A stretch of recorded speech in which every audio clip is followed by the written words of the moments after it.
자, 이제 군집 분석에 대해서 같이 공부해 보도록 하겠습니다. 자, 군집 분석에 이번에 볼 거는 군집 분석의 개념하고요. 머신러닝 알고리즘, 그다음에 군집 분석의 개념을 이해하고 머신러닝 알고리즘은 어떻게 구현되는지, 그리고 이제 협업에서 어떻게 문제를 해결하는지 배워볼게요. 우리가 이제 군집 분석 클러스터라고 하죠. 군집을 그 애널리시스인데요. 덴드로그램이나 K-means, DB-scan 이런 방법들이 있고요.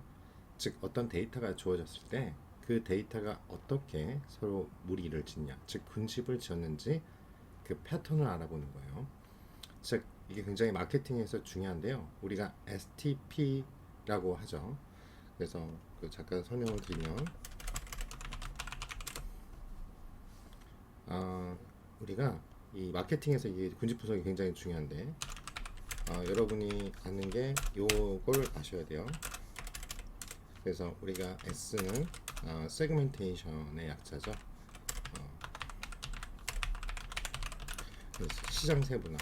그래서 우리가 이제 여기 시장 세분화에서 나오는 가장 큰 이슈가 바로 시장을 어떻게 세분화할 것인가. 우리가 모든 것을 다 한다고 그러는 게 이게 반대말이 이제 매스 마케팅이죠. 마케팅에서 흔히 말하는 그냥 우리가 그냥 하나 제품으로 우리가 전부 다 공략한다. 이제 옛날이나 통했던 전략이 있죠. 48년도에 통했던 20세기 마케팅 기법입니다. 지금은 고객을 차별화해야 되고요. 그게 이제 CRM이고요. 커스터머 릴레이션 마케팅. 이 커스터머 릴레이션 CRM 하면 딱 생각나야 되는 게 고객을 차별한다는 거야. 우리에게 이익을 주는 고객에게만 더 많은 혜택을 주겠다. 그리고 이 매스 마케팅은 이제 대중 마케팅인데 이제 이거는 옛날 방식이고 우리는 이 시장을 세우면서 우리에게 진짜 돈을 벌어주는 그러한 충성 고객들에 우리가 집중을 해야 된다. 그래서 그 시장을 세분화해야 되고요. 그 다음에 시장을 사기 위해서는 그 충성 고객들을 타겟으로 해야 되죠. 그러니까 그걸 타겟팅이라고 하죠. 그 T가 바로 이 팀이었습니다. STP 할 때 T고요. 즉 타겟 그룹, 즉 고객 그룹이죠. 층을 우리 나눈다. 그게 이제 예를 들어서 표현하면 뭐 10대냐, 20대냐, 30대냐 이제 이런 연령으로 나눌 수가 있고 또 하나가 지역별로 또는 소득 수준. 그래서 우리가 이제 설문 같은 거 할 때 당신 귀하의 연소득은 어느 정도냐 이게 굉장히 중요한 이유 중에 하나죠. 왜냐하면 우리가 어떠한 니즈의 원칙가 있다고 해도 결국은 살 수 있는 능력, 가처분 소득이 있어야지만 그 사람이 하잖아요. 여러분 다 슈퍼카 사고 싶잖아요. 저도 사고 싶어요. 그렇지만 그거 자체가 또 사도 문제가 유지비죠. 그렇죠? 그렇게 되니까 그리고 실제로 여러분이 많이 알듯이 외제차 중에 이제 고급 외제차 너무 좋죠. 저도 얼마 전에 고민을 했어요. 좀 저렴하지만 그 외제차를 하나 살까? 근데 국산 고급차를 샀어요. 그 이유 중에 하나가 유지비뿐만 아니라 중고로 나중에 할 때 진짜 딱 여러분들이 한 달만 타면 배로 시작하는 거 있죠. 벤 이렇게 시작하는 거 있죠. 어, 예를 들어서 1억인데 바로 한 달만 타시면 5천만 원 돼요. 거의 대부분이 그러다 보니까 그 감가상각이 거의 뭐 심하게 되는 거죠. 디스카운트들이. 그 다음에 그런 것까지 고려를 해야겠죠. 자, 그 다음에 우리가 해야 될 게 포지셔닝이에요.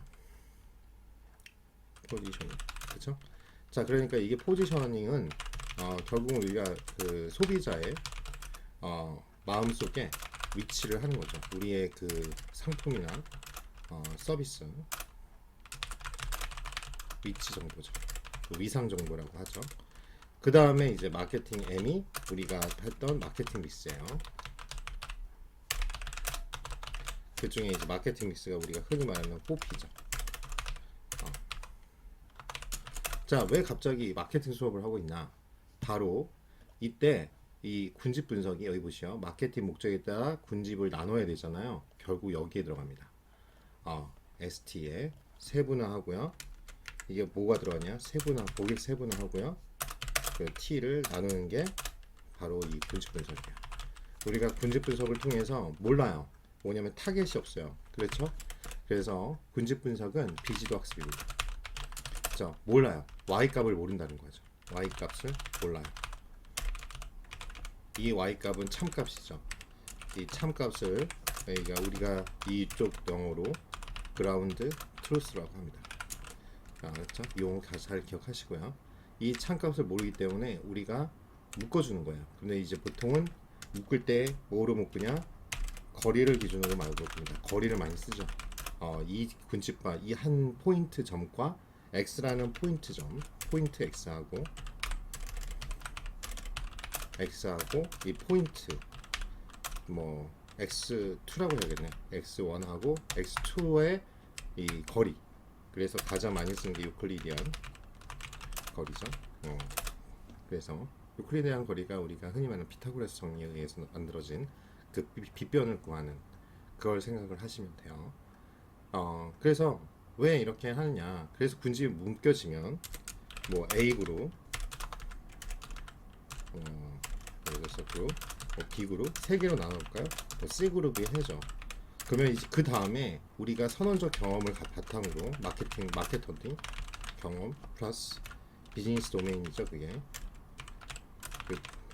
우리가 호텔리어들이니까 호텔리어들의 호텔 관광 전문 전공자들이니까 이런 분들 또 경영학과들 학과생들이 이제 비즈니스 도메인을 잘 알 거 아니에요. 요 자료를 데이터를 우리가 어떻게 활용해야지. 그래가지고 만들려고 하는 게 이제 되겠죠. 우리가 이걸 갖고 그룹명을 지어주는 거죠. 그룹명을 왜 y 값을 우리가 만들어니까 발견한 거니까요. 데이터 속에서. 그래서 이 그룹은 예를 들어 10대고 서울 사는 사람이야. 서울 10. 그쵸? 여기가 이제 우리의 타겟이 되는 거죠. 이렇게 세 가지 우리를 쓰는 소비층을 보니까 이렇게 된대. 근데 여기가 90%야. 그럼 여기에 이제 올인해야 되는 거죠. 자, 그건 이제 전략에 따라 다르겠고요. 그래서 이렇게 우리가 타겟 그룹을 선정하려면 먼저 시장을 세분화해서 봐야 되는데, 그때 시장을 그냥 우리는 지금까지 뭐 설문을 봤다든가 이런 식으로 했는데요. 이제 많이 하는 게 이 설문 결과랑 이제 거기에서 어치가 나오죠. 그래서 설문도 봤죠. 설문은 이제 누가 해요? 고객이 직접 자기가 체크를 하잖아요. 그래서 그걸 자기 보고가 한다. 자기가 스스로 보고한다고 해서 자기 보고라고 해요. 그래서 이게 데이터 마케팅을 하는 거죠. 그리고 이건 일반적으로 이제 오프라인 형태에서 하는 거고요. 또 이제 많이 하는 게 우리가 웹페이 사이트나 SNS를 통해서 이제 할 수 있는 게 요즘에 많이 나오는 GA4죠. 구글 애널리틱스. 그래서 나중에 여러분들이 실제 마케팅 가면 디지털 마케터들은 구글 애널리틱스를 꼭 배우셔야 돼요. 그렇게 아시고요. 그래서 포지셔닝 하죠. 이 포지셔닝 할 때 배우는 게 우리가 이미 배우셨어요. 만약 제 수업을 열심히 들으시면 MDS 분석이죠. 멀티 디멘셔널 다차원적 분석 스케일, 그쵸? S는 스케일이죠. 다차원적 분석법으로 해서 그것도 어떻게 해야 돼요? 어떤 그룹을 나눠서 보여주죠. 여러 가지 척도에서, 그쵸? 그래서 포지셔닝 맵을 만듭니다. 그래서 우리가 하는 거는 그걸 갖고 마케터들은 뭐냐면 저 경쟁자하고 우리가 고객 마음에 들 때 또 고객들이 우리가 좀 애매해. 그러면은 결국 차별이죠. 차별화 전략을 여기서 만드는 거죠. 우리 제품, 상품이나 서비스가 소비자가 여기에 있네. 근데 뭐가 돼 있어요? 잘못돼 있네. 우리는 이쪽에 하길 원했는데. 그러면 차별화하고 차별화 전략과 함께 뭐예요? 리포지셔닝을 해야죠. 만약 이게 잘못된 우리가 원하는 방향이 아닌 다르게 우리 상품이나 서비스를 고객에게 인지하고 있다 그러면요. 그래가지고 우리가 흔히 말하는 4P를 이용하는 거죠. 그래서 가장 중요한 게 이거죠. Product, Price, 그렇죠? 그 다음에 Promotion 그리고요, 제가 이걸 별개로 일단 했는데요, 프라이스예요. 왜냐면 이 흔히 말해서 마케팅 하면요, 우리가 돈 버는 거라 이렇게 생각하는데요, 사실은 이 비용적인 측면이 더 많습니다. 이 프로덕트도 생산하려면 많은 원가를, 그래서 원가 관리 배우는 거고요. 그 플레이스, 그 다음에 이게 결국은 채널이죠. 그렇죠. 이제 온라인, 오프라인 생각하시면 돼요. 특히 호텔은 플레이스가 중요하긴 하지만 이게 이제 재고가 없다 보니까, 왜냐면 한 굴에 예를 들어서 서울시 상암동에 있다, 아니면 서울시 강남구에 있다, 그러면 고객이 찾아와야 돼요. 그래서 마케팅 종류에서도 무슨 마케팅밖에 못하냐면 풀 마케팅밖에 못합니다. 뭐냐면 손님이, 우리 손님 즉 타겟이 직접 찾아봐야 돼. 찾아와야 돼. 그러니까 우리가 푸시 마케팅이 있고 풀 마케팅이 있는데, 풀 마케팅을 해야 된다는 거죠. 고객이, 우리가 푸시 마케팅은 재고를 밀어내기, 그러니까 어디 해가지고 프로모션 해가지고 20% 할인권 주고 우리가 흔히 마트에서 살 수 있는 물건들이죠. 근데 풀 마케팅은 손님들이 직접 우리가 뭔지 검색해서 찾아보고 가장 보고 고객 뭐 의견도 보고, 그래서 우리는 그게 풀 마케팅이에요. 그래서 손님이 타겟이 찾아와야 되는 이 마케팅밖에 못하는 한계가 있어요. 어, 그렇죠? 그래서 TV 광고를 안 하는 거예요. 저도 옛날에 왜 TV 광고를 안 하지? 하는 것도 있죠. 해외에다가 해요. 해외 손님들에게 이제 할 때는. 근데 대부분 여러분 또 호텔이나 관광지 선점 보면 이미지 광고가 대부분입니다. 왜냐면 불특정 다수에다 하기 때문에 결국은 이미지 광고를 하게 되고요. 가장 직접적으로 소비자들에게 가는 채널이 요즘에는 뭐 여러분 다 아는 유튜브나 페이스북이나 인스타그램, 그렇죠? 이제 그러한 SNS 마케팅을 많이 하는 거죠. 왜? 정확하게 그들은 어떻게 돼요? 우리 홈페이지나 웹사이트나 SNS나, 그렇죠? 어디에 머물러요. 와서 글을 보고요, 동영상을 소비합니다. 자, 그래서 중요한 거예요. 이해되시죠? 그걸 소비하니까, 왜냐면 로그 기록이 남아요. 얼마나 있었는지. 그러니까 직접적인 타겟팅 마켓이 됩니다. 그래서 우리가 유튜브 광고나 요즘에 인스타 광고가 굉장히 각광을 받는 거예요. 정확한 소비자 그룹을, 우리 소비자 그룹을 알 수가 있어요. 즉 광고비를 흔히 말해서 불태운다고 그러는데, 불태웠을 때 얼마만큼 매출이 그대로 직결되는지를 실시간으로 볼 수가 있어요. 그래서 이제 가능한 거였고요. 참고로 여러분 이제 3, 4학년들이 많으니까 이러한 마케터를 디지털 마케팅이라고 하고, 거기에 일하시는 분들은 디지털 마케터예요. 자, 이거보다 더 상위가 바로 데이터 마케터입니다. 연봉 자체가 틀려요. 보통 특히 미국 기준으로 하면은 거의 더블업입니다. 예를 들어서 여기가 4만 불이라고 하면요, 여기 7, 8만 불이에요.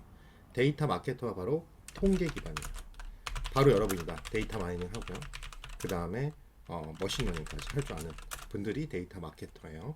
그리고 여기서 더 나가는 게 데이터 사이언스입니다. 데이터 과학자죠.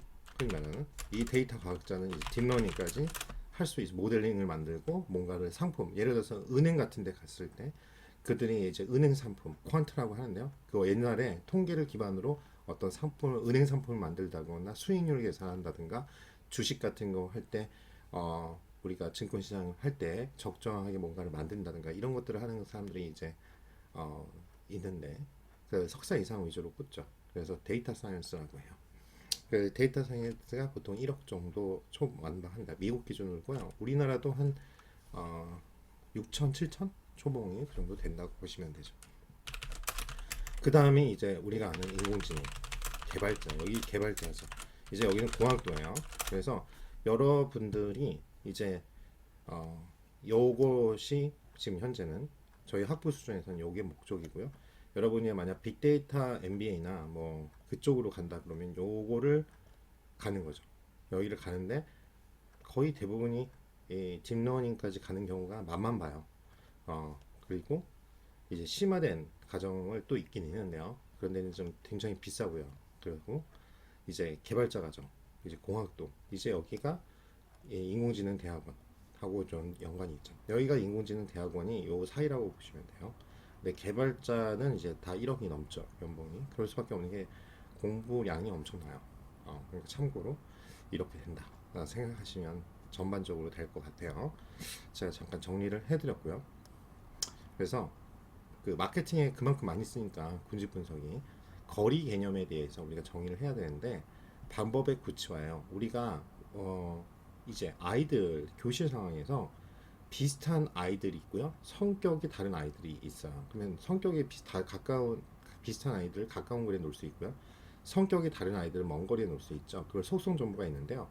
그 속성이 거리를 갖고 있으면 그거를 우리가 수치화를 해야 돼요. 그러면 어떻게 하냐? 가까운 것끼리 우리가 군집을 형성할 수 있겠죠. 그 중에 이제 우리가 이제 뭐 다는 아니지만 점수로 성적으로 만약 한다 그러면 이제 대표적인 게 구형수 과잖아요. 그러면 그런 걸 갖고 학업 집중도나 뭐 이런 속성들을 가지고 하고요. 학생 번호는 뭐 속성이 될 수가 없겠죠. 어떤 속성을 우리가 정의하고요. 그 어트리뷰트를 이용해서 거리를 구할 수 있겠죠. 그래서 우리가 거리 행렬이라는 거를 공부를 간단히 했는데 k개의 변수가 있다 그러면은 어떤 x라는 집합이 x1부터 xk라고 우리가 집합을 정의할 때 그 거리를 나타내는 행렬을 거리 행렬이라고 하고, 즉 i라는 관측치와 j라는 관측치의 그 distance 거리의 집합을 우리가 행렬로 나타낼 수 있어요. 그래서 종류가 덴드로그램, 이게 이제 계층적 군집 분석이라는 방법이 있네요. 계층으로 나눠지는 방법이 있고요. 가장 이제 기본적 기초적인 통계에서 많이 썼던 거고, 그다음에 비지도 학습인 방법, 비계층적 구조인 게 K민즈와 밀도를 바탕으로 하는 최근 발달한 DB 스캔이 있습니다. 자, 두 점 사이의 거리를 계산하는 방법이에요. 그 중에 많이 쓰는 게요. 최단 연결법, 최장 연결법, 평균 연결법이고, 이것들은 이제 ADSP에도 많이 나오는 내용이고요. 빅데이터 기사에는 무조건 나온다 보시면 돼요. 그래서 최단 싱글 링키지라는 거는요, 어떤 데이터 A가 있고요. 어떤 데이터 한 점에서 어떤 군집과의 거리예요. 그래서 데이터 B와 군집 C와의 거리 중에서 최소값을 찾는 거죠. 그러니까 어떤 데이터가 있는데 군집 A가 C와 군집 C와 거리, 데이터 어떤 다른 데이터 B가 있는데 거기하고 C와의 거리, 그 중에 최소값을 찾는다 이렇게 보시면 되고요. 최장 연거 최장이라는 게 뭐 벌써 여기 영어로보다 한국말은 영어 더 쉬운데 최장 제일 건거리, 왜 그러냐면 다 커버한다 이거죠. complete linkage예요. 데이터 어떤 A가 있고 군집 C와의 거리고요. 데이터 B와 군집 C와의 거리 중에 최대값을 선택합니다. 자, 평균 연결법은요. 군집 A, B가 있는 모든 데이터와 군집 C의 모든 데이터 거리의 합을 여기다 위에다가 구하고요. 그거를 군집 A, B의 크기와 군집 C의 크기를 곱해 준 거를 나눠줍니다. 자, 중심 연결법이라는 건요. 이렇게 지금 나타나는데요. A, B가 있고 C가 있어요. 그러면 군집 A, B하고요. 군집 C하고 중심 간의 거리. 그러니까 X 어떤 X1의 평균과 X2의 평균을 빼줘요. 그래서 절대값을 씌워요. 그런 다음에 여기다가 가중평균, 가중평균 거기다 웨이트가 각각 있다는 거예요. 각각 다른 웨이트가. 그러면 요 X1의 평균 또 웨이트가 있어. 그 자체 소유값에 있는 웨이트 주게 우리가 웨이트를 각각 전체를 1을 주는데 여기다 30%, 70% 그러면 벌써 가중평균이거든요. 평균에 들어가는 가중치가 틀어지니까. 그래서 N1의 곱하기 X1의 평균 플러스 X2의 평균, 그걸 곱해가지고 다 더해줍니다. 그래서 전체 n개의 그 가중치를 다 여기다가 더해주는 거죠. 그래서 X바를 구하는 거고요. 그게 센트로이드 링키지라고 하고요. 그리고 시험에 많이 나는 게 와드, 이거 워드라고 있는 와드 연결법인데요. 이건 뭐냐면 이제 제곱에서 편차로 나눠준다 이렇게 생각하시면 되는데, 두 개의 군집 간의 거리가 있어요. 근데 그 두 개를 하나로 합쳤을 때 이렇게 늘어나는 봐요. 각각에 다 오차가 있을 거 아니에요. 그 오차 제곱합의 증분으로 정의를 합니다. 그래서 거리 행렬의 최단 연결법을 구한 걸 보시면요. 이제 우리가 공부용 데이터를 쭉 해서 5개를 놓으면 이 거리 행렬이 각각 보시면 A하고 A는 뭐 다 이거 보시면 단위 행렬이 어떻게 되냐면 다 9999 이렇게 나오죠. 자기 자신이니까. 그래서 여러 개 중에서 5명을 뽑았고, 그 다음에 여기 딱 보시면 B하고 최단 거리니까 가장 거리가 짧은 거 B하고 D가 짧네요. 여기서도 상대적이죠. B하고 D. B의 입장에서는 D하고 거리가 짧고요. 그래서 7.32가 나오겠네요. 다음에 그렇게 합치게 되면 어떻게 해요? B하고 D하고 거리 같은 거 얘네가 하나의 군집으로 묶여요. BD가 합쳐집니다. 여기 보시면 BD 0, 그쵸? 여기 BD 0. 얘는 서로 자기 자신이니까 0, 거리가 차이가 없겠죠. 0. 이건 그대로 하고요. 그러면 벌써 속성 정보가 두 개가 합쳐졌으니까 4 곱하기 4로 적어져요. 5 곱하기 5 행렬에서 이해되시죠? 그 다음에 이 BD하고 나머지 AC, B 중에 또 가장 거리가 짧은 걸 골라요. 그쵸? 그래서 이거를 진짜 해보는 거, 그쵸? 원래 요거 해보는 거를 시험에 출제할 수 있으니까 잘 보시기 바라는데요. 자, 그러면 요 BD하고 A예요. 그러면은 요 BD하고 A, 그러면 요 BD하고 B하고 A, D하고 A, 그쵸? 이렇게 서로 두 개를 비교할 수 있겠죠? 이 각각의 B하고 A, D하고 A, 그쵸? 요거의 거리에서 제일 작은 미니멈이니까 최단 연결. 그걸 구하면 46.50806이 가장 적은 걸로 나와요. 그래서 얘를 택하는 겁니다. 다시 여기 보시면 BD하고 C예요. 그러면 BC, DC 이러잖아요. 요 각각의 거리를 구해서 둘 중에 제일 작은 거. 이게 여기선 61.29437이 제일 작네요. 그래서 요걸 택하는 거예요. 그 다음에 요거 보면 BD하고 똑같이 BD를 기준으로 한번 묶인 다음에 E를 봐요. BE, DE예요. 그렇죠? 각각의 거리에서 짧은 거 미니멈. 그러면 31.52777이죠. 요거를 우리가 택하는 겁니다. 그래서 이거를 새로운 디스턴스라고 만들어줘요. 이 값을 거리값을 채운 걸.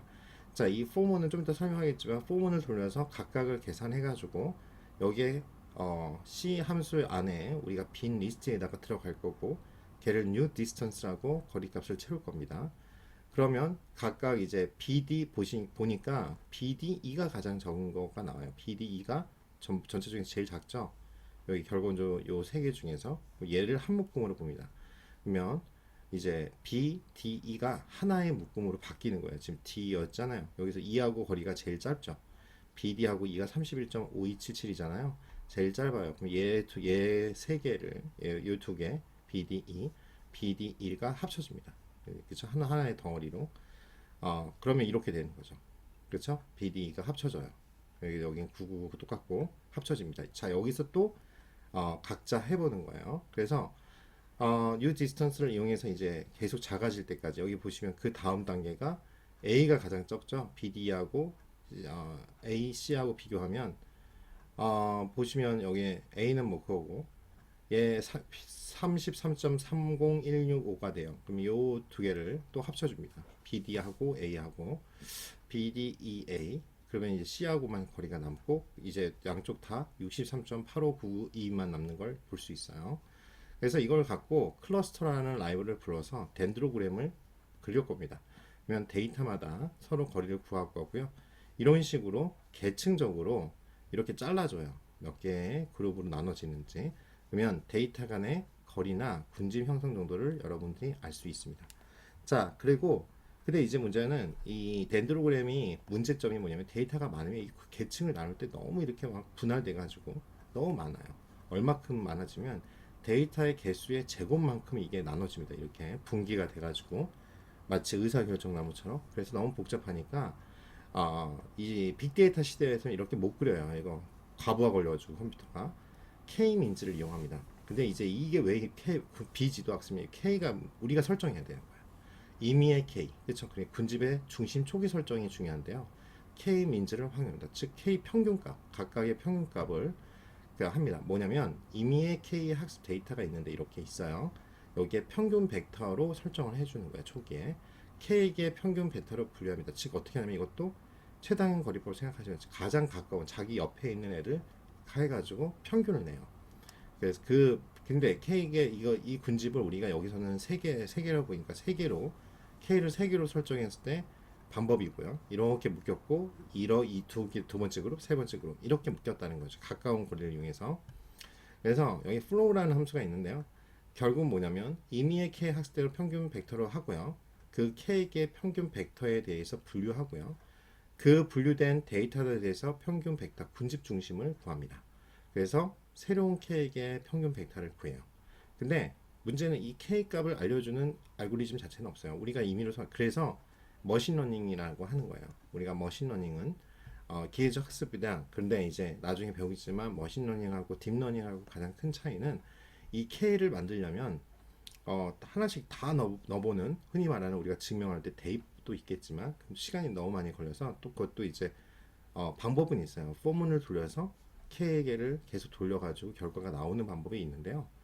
그 적정한 K를 나눌 때 우리가 선언적 경험이 있을 경우가 있어요. 그게 뭐냐면 여러분이 비즈니스 도메인을 알 때 내 마음속에 이미 보통 군집이 이렇게 나눌 수 있는데 한 3개나 4개 정도 나올 것 같아. 그래서 그 K를 정하는 거예요. 보통. 그래서 사전적 지식이 좀 되게 중요하다. 이렇게 볼 수 있고요. 그래서 이 분류된 데이터들에 대해서 평균 벡터, 군집의 중심을 구하고요. 그래서 새로운 K개의 평균 벡터를 구합니다. 그래서 또 이게 이제 몇 개가 나올 거예요. 그러면 점수가 평균 벡터가 나오는데 별로 그렇게 마음에 들지 않을 수가 있죠. 결과값이. 그래서 이거를 2번은 다시 여기 벡터 구하고 다시 K개의 평균 벡터에 분류하고 그 다음에 또 3번 요걸 또 하고 그런 다음에 K 평균 벡터가 이제 더 이상 변동이 없을 때까지 계속 반복을 해요. 2번, 3번. 그 K-민즈의 활용이란 뭐냐면 이 K의 평균 벡터로부터 해당 군집에 이게 중요해요. 분산이 최소가 되는 군집을 봅니다. 그래서 우리가 비용 코스트 펑션이라고 하기도 하고 목적 함수라고도 말을 하는데요. 결국은 중요한 건 뭐냐면 항상 우리 꼭 기억해야 되는 게요. 우리가 아까 그라운드 트러스라는 말을 했어요. 머신러닝이나 딥러닝이나 다 똑같습니다. 뭐냐면 우리가 Y라는 게 그라운드 트러스로 할게요.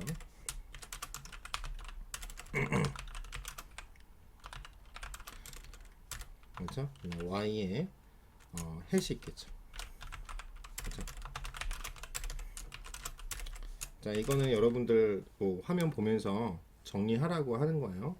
제가 이거는 뭐 어차피 메모장이니까 따로 드리지 않으니까 잘 들으시고 뭐 여기서 시험을 낼 수도 있고 그쵸?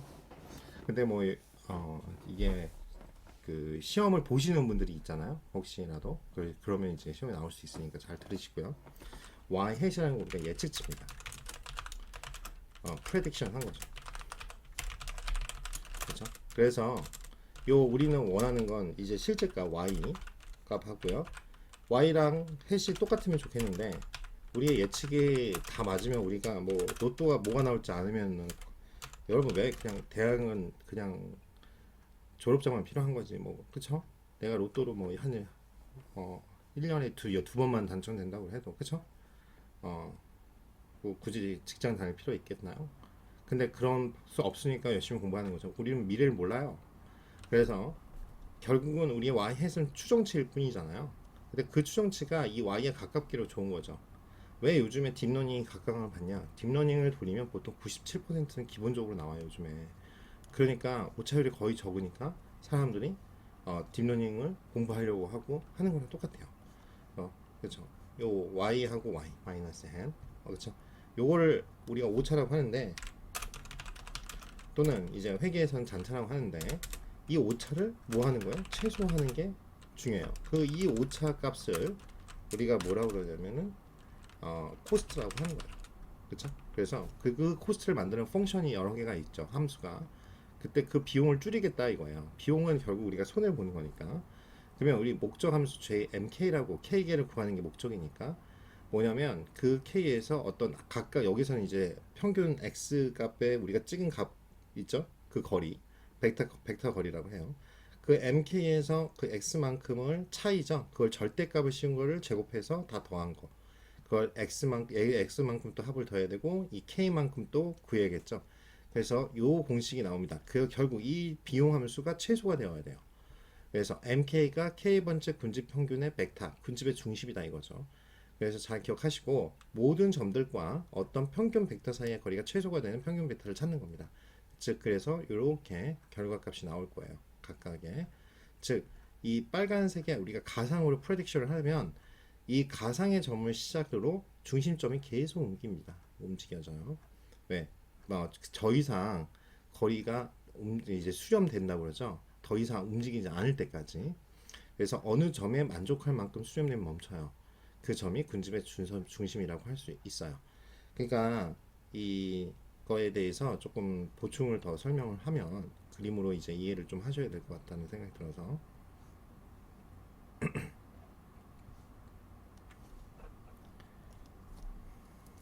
자, 예를 들어서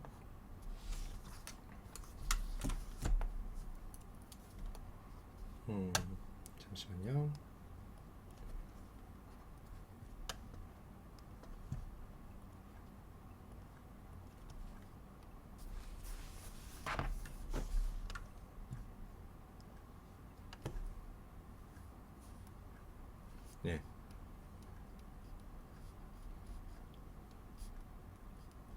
여러 개의 점을 좀 찍어 볼게요. 자, 이렇게 1번 군집으로 내가 일단은 먼저 이렇게 했어요. 근데 얘하고 거리를 해가지고 이 중심점, 이걸 센트로이드라고 하는데 얘를 이렇게 구했어요. 근데 그 다음에 요하고, 그렇죠, 요거하고 이렇게 거리를 보니까 이제 평균이 이동을 해야겠죠. 이런 식으로 이동한다는 뜻이에요. 이렇게 이쪽으로 이제 옮기죠. 요 군집 하나 묶었는데 얘하고의 차이니까 또 군집이 이렇게 또 바뀌면 또 평균값이 좀 지워야겠네요. 평균값이 또 이쪽으로 바뀌겠죠. 여기에서, 그렇죠? 이쪽으로 바뀔 거예요. 또 그러다가 이제 이쪽까지 먹을 수 있는데 알고 봤더니 얘도 이렇게 군집이 형성되어 있어요. 그러면 이제 여기서 멈추겠죠. 더 이상 여기 군집으로 더 이상 이쪽으로 B라는 군집으로 묶여버리면 얘를 이제 더 이상 침범을 못하니까, 그래서 여기서 얘 평균값은 XA의 평균값 X점이 되는 거예요. 자, 그래서 센트로가 더 이상 움직이지 않을 때까지 계속 이걸 반복한다는 뜻이에요. 즉, 이 가상의 점을 시작으로 중심점은 계속 움직입니다. 아까 지금 본 것처럼. 그래서 어느 점에 만족할 만큼 수렴이 되면 멈춰버려요. 그렇죠? 그래서 그 점이 군집의 중심, 센트로이드라 할 수 있어요. 자, 그래서 가상의 군집 중심들과의 거리를 우리가 구했어요. 그러면 그 모든 점들에서 올바른 군집, 자신과 가장 가까운 군집 중심을 할당합니다. 좀 이따 코드를 보면서 알겠고, 그래서 새로운 군집이 할당이 이렇게 돼요. 그러면 새로운 군집별 중심을 구하고요. 그거 가지고 이렇게 표를 아까 봤던 것처럼 나올 거고, 같은 작업을 계속 반복을 하다가 중시점 변화가 거의 00, 그렇죠? 0이 되면 멈춥니다. 자, 그래서 K-민즈를 활용하고, 근데 이제 문제는 K-민즈 다음에 이제 여기까지는 보통 더 안 하긴 하는데, 이건 기본적으로 여러분들이 아셔야 되는 거죠. 평균을 대해서 잘 아셔야 되는데, 평균은 평균과 우리가 뭘 알아야 되냐면 중앙값. 이미 수업을 들으셨을 테니까 아시겠지만 평균은 뭐에 문제가 있냐면 이상치에 민감합니다. 그래서 평균값은 우리가 대표적인 값이지만 이상치에 민감해서 달라질 수가 있어요. 그래서 제가 그랬죠. 단위가 틀려져 버리면 안 된다고. 1, 2, 3, 4, 5, 6, 1, 2, 3, 4, 5로 할까요? 6, 12, 15. 이거의 평균은 몇이죠? 7.5죠. 왜? 5개 1부터 5까지 더해서 5를 나눠줄 테니까. 그러면 이게 7.5가 될 거예요. 그렇죠? 그리고 참고로 이제 이건 평균이고요. 이제 메디안이죠. 중앙값은 가운데 있는 값이니까 3이에요. 중앙값. 자, 근데 이제 평균하고 이제 이거 보시면, 근데 지금 단위가 1, 2, 3, 4 한데 50이 돼버려. 그러면 중앙값은 3이에요. 동일하게. 그렇지만 평균은 요걸 다 더해서 5로 나눠줘야 되죠. 그러면은 해보시면 이게 3, 6, 10이잖아요. 60이네요. 60에 5를 나눠요. 6이죠. 그렇죠? 많이 차이 나죠. 그렇죠? 3, 4, 5 맞나요? 6, 10, 60. 그렇죠? 60에 다 5를 나누니까 이거 3 아니죠. 60에 갑자기 왜 이러죠 제가? 60에다가 5를 나누면 되겠죠? 10인가요? 큰일 날 뻔했네요. 네, 10이에요. 이게 평균이에요. 자, 그러면은 근데 여기 웃긴 건 중앙값은 동일하게 3이에요. 자, 그래서 계산하는 문제 나올 수 있는데, 자 보시면 이 7.5에서 12로 꽁충돼요. 왜 그러냐? 얘 때문에 단위가 틀린 굉장히 큰 이상치죠. 여기서 우리를 50은 이상치라고 할 수 있는 거죠. 요거에 영향을 많이 받아요. 그래서 이 민즈를 활용하다가 중간값을 이용해서 평균 벡터를 구하는 그 노이즈에 민감하지 않겠죠. 그래서 K-민즈 군집에서 조금 변형을 해가지고 이 메디안을 쓸 수가 있겠고요. 그 다음에 여기 결과가 나중에 보면 한 5-6개 군집이 되는 걸 볼 수 있고, 여러분들이 이제 군집의 개수를 이제 나타낼 때 군집의 개수에 따른 오차값을 나타내는 그래프가 있어요. 그 엘보우 포인트를 이용한다고 그러는데요. 이제 여기 보시면 within group sum of their squares 그렇게 나오죠. 그리고 여기 number of cluster 어떤 적정한 클러스터를 구하는 건데요. 여기 보시면 이렇게 내려갔다가 그렇죠, 차이가 없다는 거죠. 그리고 이렇게 오차가 제일 적은 거 그러면 6개 아니면 10이 제일 적은 걸로 나오고 이렇게 올라간 걸 엘보우 포인트라고 해요. 엘보우를 보면 이렇게 우리가 뭐 아령 들을 때 그 표정 있죠. 이렇게 아령 드는 표정. 그래서 이렇게 내려간다고 그래서 엘보우 포인트라고 하고요. 그 다음에 우리가 하나 더 알아야 되는 게요. 이 density가 D가 density 약자인데요. 이제 이게 뭐냐면 스캔한다고 그러죠. 우리가 이렇게 돌아가면서 이제 스캔하면 어떻게 해요? 복사지 대신 쭉 하면서 이제 중요한 것들을 우리가 인식을 해서 추정이 되잖아요.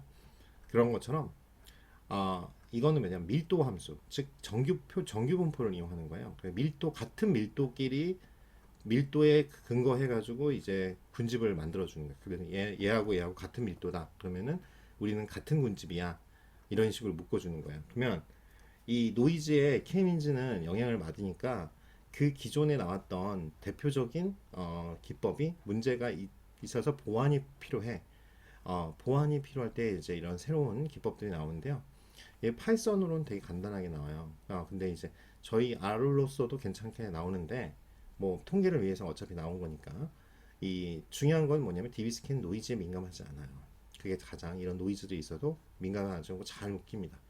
그리고 더욱더 좋은 건 뭐냐면 우리가 K개를 할 필요 없어요. 지가 알아서 뭐예요? 같은 밀도를 가진 애들끼리를 찾아줘요. 그 뭐냐? 데이터의 밀도를 이용해서 분집을 한다. 그러면 그 말이 뭐냐면 이 엡실론이라고 하는 내용인데요. 좀 복잡해요. 여기다 수학이 들어가서. 근데 여러분들이 그 개념만 잘 아시면 되는데 요 전체가 뭐 있고 여기 두 개는 떨어져 있죠. 얘를 노이즈라고 하고요. 얘네들은 이제 군집이 묶였죠. 뭐냐면 요걸 갖고 각각의 반경 정보는 엡실론, 어쩜 이 소자라는 뜻인데 이 엡실론을 구하는 겁니다. 뭐냐면 한 데이터부터 요렇게 자기의 어떤 반경을 정해줘요. 얘가 밀도를 보고 전체 데이터 분포를 보고 정해줍니다. 그 엡실론, 그쵸? 그 반경 엡실론 원 안에 포함된 데이터의 우리가 벡터를 여기에 한 점에서의 객체다. 그래서 이 반경을 점 개체라 하고 이걸 이웃 벡터, 이걸 이렇게 가까이 있는 것들을 이웃 벡터라 하고요.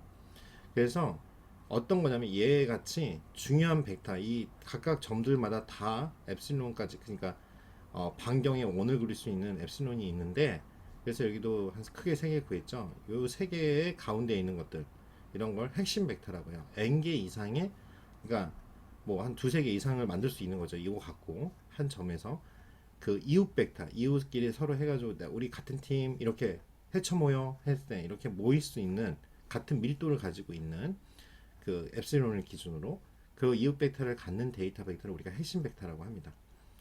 그리고 이제 접근이 가능하냐 이런 말이 있는데요. density reachable이라고 하죠. 이 밀도. 그래서 우리가 P와 어떤 벡터 P와 Q가 있는데 직접 우리가 접근이 가능하다. 그러면 P, 그 P1, P2, 그래서 거의 Q까지의 관계가 있으면 이거를 전자 어찌든 Q는 이 P에서 어떤 단계를 거쳐서 Q까지 갈 수 있죠. 이게 우리가 이제 수학에서 배운 명제죠. P는 Q이다. 그렇죠. 이렇게 표현을 할 수 있는 거예요. 그 다음에 연결되어 있냐, density connected라고 하죠. 그러면 어떤 데이터 벡터 P와 Q가 접근 가능해, 이게 전제가 돼야 돼요. 그럼 데이터 벡터 R이 존재하면 그 안에 이 Q에 접근하는 P와 Q에 R은 P고 R은 Q예요. 근데 P와 Q가 연결되어 있다면 서로 같다. 서로 연결되어 있다. 그렇죠. 이 같다는 게 아니라 연결되어 있다. P와 Q는. 그 다음에 직접 접근 가능이냐, directly, density reachable이냐. 어떤 핵심 벡터, 이 중요한 핵심 벡터 세 개 보이죠? 세 개의 군집으로 나눠졌어요. P와 Q에 P와 핵심 벡터 P가 각각 있어요. 이거 P라고 할까요? 그러면 그 P의 한 이웃 벡터 Q, 그렇죠? 각각 이웃 벡터 Q하고 관계로서 P에서 Q로 직접 가능하다, 접근이 가능하다 우리가 말해요. 자, 그러면 DB 스캔을 우리가 활용할 때인데 각각의 한 핵심 벡터 P에서부터 접근 가능한 모든 그 벡터들의 집합을 클러스터라고 하고요. 한 군집 내 모든 데이터 벡터들이 아까 여기 이 조건 DB 스캔의 조건 세 가지에 연결되어 있고 접근 가능해야 되고 이런 것들에 의해서 다 서로 연결되어 있습니다. 근데 이 군집처럼 연결이 아무 곳에도 이 군집에 해당이 안 된 걸 우리가 노이즈라고 칭하는 거죠. 어, 자, 일단은 이론 여기까지 하고 바로 실습으로 들어갈게요. 자, 군집 분석 관련된 실습을 시작해 보도록 할게요. 이제 계층적 군집 분석과 우리가 비계층적 군집 분석이 있었죠. 그거에 대한 한번 해보겠습니다. 패키지로 DAH라는 걸 여러분들이 인스톨링 하시고요. 저는 이제 되어 있어요. 그 다음에 레티스라는 패키지를 여러분이 하겠습니다. 그래서 라이브러리를 두 개 부르고요. 데이터는 이제 내장되어 있는 이 모듈 안에 있는 wages 1833년도에 wages를 갖고 오고 그 중에 상위 20개 데이터만 저희가 확인해 보겠습니다. 그러면 이렇게 age, mnum, 그 다음에 mwage, fnum, fwage. 그러니까 남자의 그 숫자와 남자의 임금, 여자의 숫자와 여자의 임금. 그러니까 그 male, female 그거가 되겠죠. 여기서 이제 결칙치가 있으면 그 이거를 이제 저희가 D8라고 변수에다 넣고요.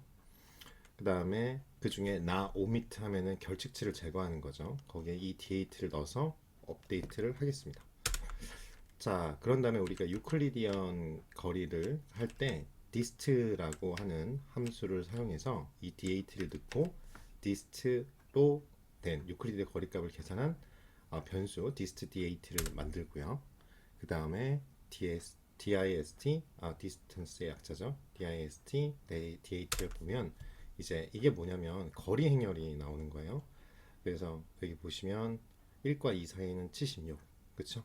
2와 2는 뭐 같은 자기 자신이니까 이런 식으로 나오겠죠. 그러면 2하고 3이 가깝고 이런 식으로 나오겠죠.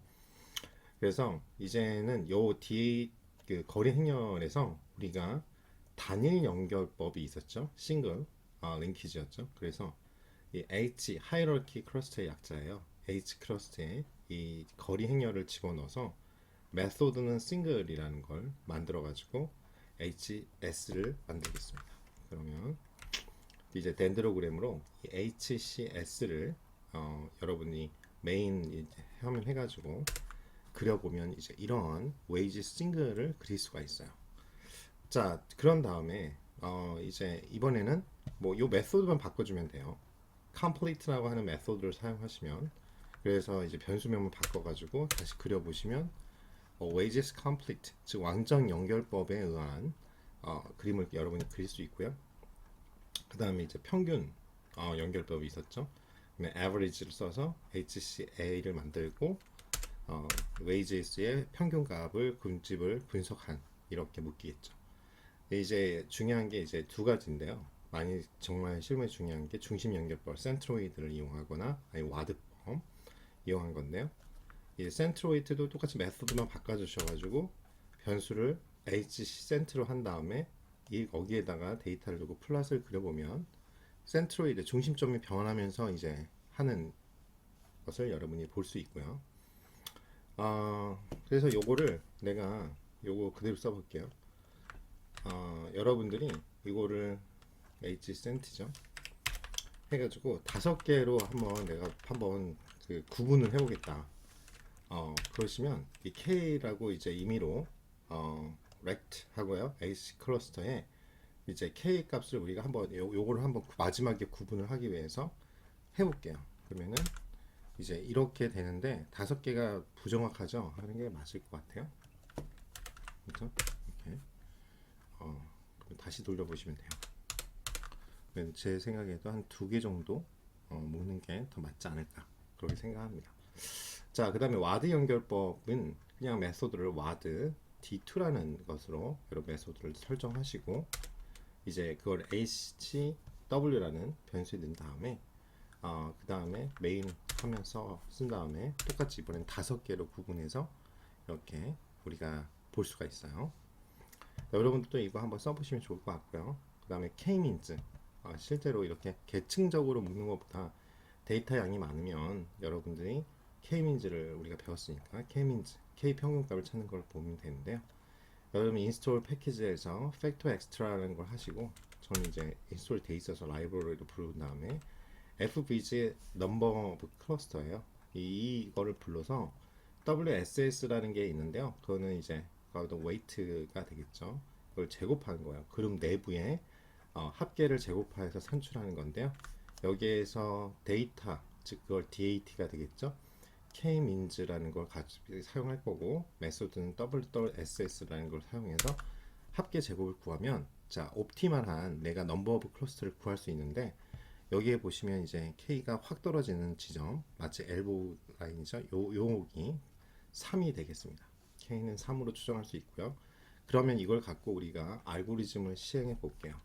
세스이드라 하면은 이제 무한대로 우리가 무한대가 아니라 이제 무작위로 우리가 어떤 걸 추출할 때 데이터를 시드 값을 이제 선정을 할 수 있는 거죠. 여기서 그냥 뭐 형식적으로 1, 2, 3, 4로 해도 되고 200이라도 해도 되고 여러분이 그냥 시드 값을 주시면 되고 그 다음에 K-민즈로 데이터는 들어가고요. K 값은 3. 그 다음에 스타트 쪽은 자기가 25로 그냥 한 거예요. 그건 편하게 할 수 있고요. 그 다음에 KM이라는 변수를 만든 다음에 우리가 이걸 이제 시각화를 할 거예요. 이 KM이라고 K-민즈를 통과한 이제 알고리즘은 이제 K는 3을 줬죠. 거기에 데이터는 DAT를 가져오시고요. 이제 컨벡스라는 건 이제 아래로 볼록하다 이런 뜻이고요. 그 다음에 다시 무작위로 이제 하게 되면 반복 추출이 되죠. 이렇게 돼요. 여러분 보다시피 클러스터가 묶여집니다. 각각의 클러스터가 묶여지는 걸 여러분들이 보실 수가 있습니다. 이제 우리가 프로젝트 베이스 러닝의 PBL이라고 하죠. 그래서 여러분이 이제 팀별 프로젝트를 준비하고 계실 텐데요. 그래서 우리가 실습용 파일을 제가 주고 여러분들이 실습을 해보는 시간을 갖도록 해보도록 하겠습니다. 자, 보시면요. 우리가 첫 번째 주제는요. 박스 오피스 데이터를 요약해보는 그러한 과정을 해보겠습니다. 그래서 우리가 영화진흥위원회의 영화관 입장권 통합 전상망을 이제 보면 우리가 이 사이트를 그대로 해서 제가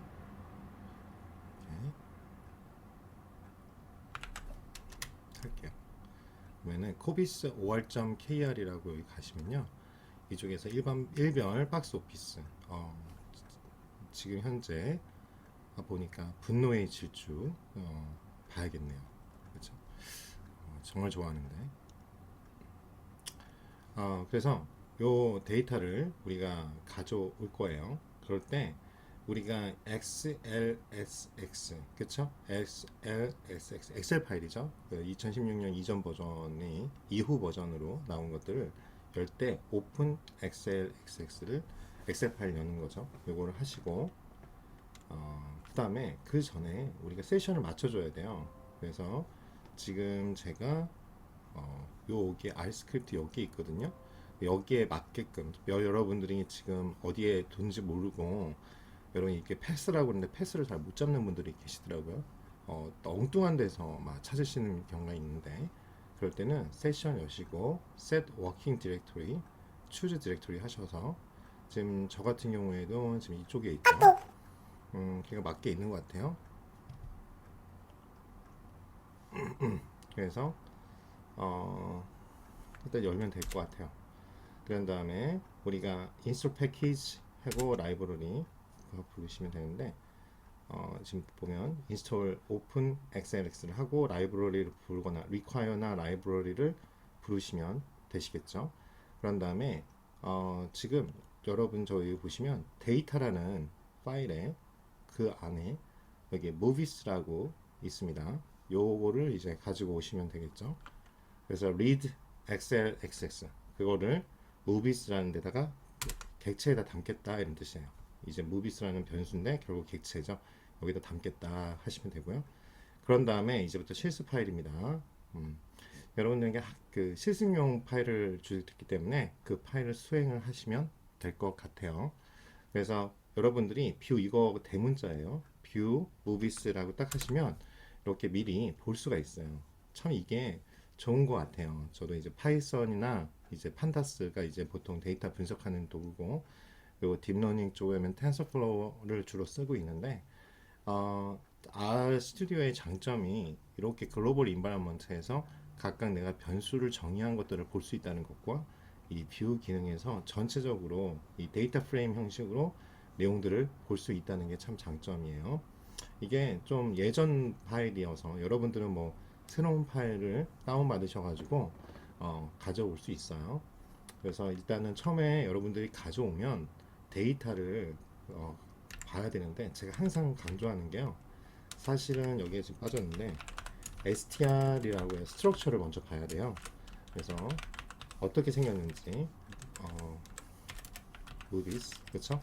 딱 보시면 이 구조가 지금 잠깐 여기 밑에, 여기는 스크립트 창이라고, 이게 컨솔 창이라고 하죠. 컨솔 창을 보시면 이제 결과가 나오는데요, 7개의 변수고 200개의 관측치가 있는 거예요. 그리고 각각 변수에 우리가 할 때는 아래에서는 달러 표시로 이제 각각 변수명의 그러니까 접근을 할 수가 있죠. 그래서 여긴 캐릭터 문자로 돼 있고요, 넘버로 돼 있는, 그래서 이런 캐릭터로 돼 있다는 건 범주형 데이터예요. 그리고 이게 넘버로 돼 있으면 이제 숫자로 돼 있는 거죠. 그런 다음에 우리가 뭐 이렇게 뷰해서 전체적으로 볼 수도 있지만, 보통 일반적으로는 헤드 값을 하게 되면 이렇게 R 같은 경우 6개가 나와요. 6개가. 그래서 이렇게 영화명 1987, 뭐 7급 공무원, 뭐 이런 내용들이 나오고요. 이게 좀 오래된 데이터니까 그렇죠. 여러분들은 뭐 원하는 데이터 최근 보시면 되고, 테일이라고 하는 경우에는 이제 끝에서 이제 6개를 보여줍니다. 200개니까 200개에서 이제 마이너스 6한 대부터 195부터 200번까지 보여주죠. 그리고 각각 이러한 컬럼 이름을 알고 싶으면 네임즈라고 하시면 돼요. 그래서 영화명, 개봉일, 매출액, 관객수, 스크린수, 상영 횟수, 대표 국적, 이런 형식으로 지금 데이터가 여기 보시면 이제 결국 헤더 값이죠. 변수명을 우리가 알 수가 있는 거죠. 자, 두 번째로 가면 우리가 이렇게 접근하겠다. 변수에 접근해서 변수를 선택해서 매출액과 관객수, 상영 횟수의 최대값을 계산해 보겠습니다. 그러면 우리가 무비스하고 요거 보면 매출액, 그쵸? 여러분들이 지금 이미 제가 만들어 놔서 보여준 건데, 강의를 찍다 보면 제가 실수를 할까봐 그냥 원본을 보여주는데요, 여러분들은 지금 어차피 다 실습용 파일을 받으셨을 거예요. 그거대로 한번 해보시면 이렇게 변수명에 접근할 수 있게 어떤 게 자동 완성 기능이 있어요. 여기서 여러분 매출액을 클릭하셔가지고 이제 하시면 되겠죠. 그래서 뭐 기왕 했으니까 한번 다른 것도 한번 볼까요? 관객수 볼게요. 그래서 일단은 매출액 요걸 딱 무비 하면 이제 매출액에 관한, 여기 보시면 요거 이게 다 같이 되지? 잠시만요. 하나씩 해볼게요. 이거 다 같이 되네. 요것만 해봐야겠다. 그러시면 이렇게 블럭하고 처리하면 돼요. 무비스 매출액, 그러니까 각각 매출액 정보가 쭉 나오는데 네임즈가 없으니까 좀 불편하긴 하네요. 그냥 본 거고, 이렇게 관객수도 이게 블럭 처리해서 보시면 관객수가 나올 거예요. 자, 일단 이렇게 놓고요. 자, 이제는 내가 각각에 대해서 해보겠습니다. 각각의 맥스, 무비스, 매출액. 여기에 맥스로 하게 되면은 최대값 구하는 거죠. 그러니까 무비스의 매출액 최대값은, 자, 이게 뭐냐면요, 1.3575 이렇게 되고요. 2라는 게 이제 상수항에, 이게 11개가 이제 여기서부터 11개가 있으니까 여기서 공이 11개가 있는 거예요. 그러니까 이제 1, 0, 0, 0, 11개. 그쵸? 이렇게 되는 거니까 일단 계산해 보세요. 이거거든요, 결국. 1, 0, 11개, 둘, 셋, 넷, 다, 0, 7, 8, 9, 10, 11. 그쵸? 이 정도. 그쵸? 여기다가 곱하기 이게 1.3576 이거거든요. 이렇게 여러분이 아시면 될 것 같고, 관객수도 보면, 관객수는 좀 쉽죠. 1억 7천만 명이네요. 많이도 보시네요. 그렇죠? 그 다음에 상여수는 24만 500일. 아마 최근에는 엄청 떨어졌을 거예요. 예. 그 다음에 그래서 이렇게 여러분이 변수에 접근할 수 있고, 거기에 맥스를 하면은 최대값을 계산할 수 있어요. 그래서 매출액, 관객수, 상영 횟수의 최대값을 우리가 지금 구해 봤습니다. 다음 이제는 예를 들어서 관객 수의 평균값이라고 하면 미인이죠. 그래서 미인이라고 하셔가지고 보시면 이제 577만 602가 되네요. 그렇죠? 평균 57만 명 정도 보나요? 그다음 스크린 수는 980, 한 1000개 정도 미만 정도 되네요. 그 다음에 여러분 위치 맥스라고 하면은요, 그 어느 것이 이제 정확하게 이거는 여러분 맥스 값을 하면 각각의 변수의 가장 큰 값들만 보여줬잖아요. 근데 그것이 어디에 속하냐, 이게 좀 강력하죠. 위치. 그래서 위치 민 무비 앤 스크린에서 우리 무비 스크린 수가 했죠. 무비스 앤 스크린 수, 그 값들 중에서 작은 값 하면은 그냥 작은 값만 나오고요. 거기가 어디에 속하니 그렇게 딱 하시면 60입니다. 이 말이 뭐냐면 60번째 영화가 스크린 수가 가장 적어. 그러면 그걸 볼 수 있는 방법이 이 행이 보시면 요 각각이 1, 2, 3, 4, 5, 6 이렇게 돼 있잖아요. 그러면 봐봐요. 60이 마라톤이네요. 그렇죠? 요렇게. 그러니까 60번부터 이건 행이고 행으로 이제 레코드가 들어가잖아요. 이거 각각은 열이고요. 이게 기법입니다. 무비스의 열은 다 놔두고요. 이제 행은 60번을 해줘. 이렇게 딱 하시면 이게 60번에 쭉 내용이 나오니까 여러분들이 이게 기법이거든요. 이렇게 할 수 있는 거죠. 그것만 뽑을 수가 있어요. 마라톤이네요. 자, 똑같이 매출액에 접근을 한 다음에 요것이 이제 무비스 매출액을 한 거죠. 무비에서 매출액 들어가서 위치 민 하면 뭐예요? 위치 단 민 하면 매출액이 가장 작은 영화가 뭔지 뽑아줘 라는 뜻이죠. 그러면은 15번이래요. 15번 영화를 15번, 행을 기준으로 열은 다 가져와 이런 뜻이니까 공공의 적이라는 내용이 되겠죠. 자, 이번에는 무비스의 매출액인데 그 중에 가장 최대인 값을 알려줘 했으니까 64번째 영화네요. 그 64번째 영화에서 내용은 명량이네요. 그렇죠? 자, 그러면 이제는 그림을 시각화를 해보겠습니다. 즉 데이터 시각화요. 그래서 관객 수는 어떻게 되니? 자꾸 방해 세력들이 있어요. 여기에 무비스의 관객 수를 하니까 히스토그램을 그렸죠. 우리가 지금 무비스의 관객 수에 히스트라고 하면 히스토그램을 그리는데 이렇게 무비스 관객 수에 대한 히스토그램 하면 프리퀀시가 나와요. 그리고 히스토그램은 잊지 마시고 요게 다 여기 가운데 있는 데를 연결하면 확률 밀도 함수다. 그렇게 생각하시면 되고, 요거에 대해서 여기 보시면 뭐 하냐면 우리가 요 박스 플롯을 한번 그려볼게요. 그러면 이 박스 플롯에 대해서 여러분들이 해석을 좀 하셔야 되는데, 지금 제가 말하는 거나 이런 것들이 여러분들이 실습 과제에서 좀 이렇게 주석으로 남겨주셨으면 좋겠어요. 요것들이 뭐예요? 이상치죠. 그쵸? 그리고 이 내용을 보면 요만큼 요게 이제 메디안이 50%고요. 그러니까 지금 상대적으로 50%가 보다 더 많은 사람들이 몰려 있네요. 관객 수가.